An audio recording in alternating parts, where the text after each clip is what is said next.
Well, this is the first tranche of fines that we heard about last week. The curious thing about these fines is that they're not made public.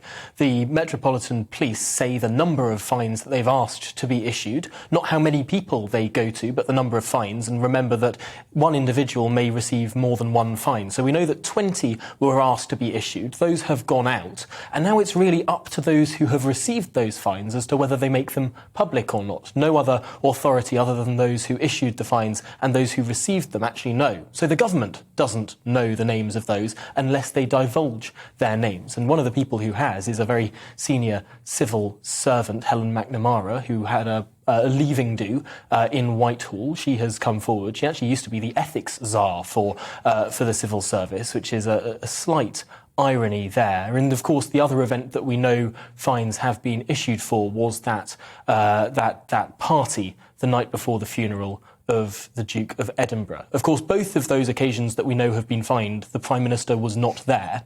On the occasion of the Friday night before the funeral of the Duke of Edinburgh, the Prime Minister was away at Chequers. And also that event that Helen McNamara attended, that was in Whitehall, not in Downing Street. So there's a wide set of implications here. I think that the heat is not particularly on the Prime Minister until and unless there is an event that becomes public that the Prime Minister himself attended. If a fine is put out for one of those events, then we get into stickier water. But for now, the Prime Minister sort of sits in this state of suspended animation. The Met Police investigation has not yet concluded.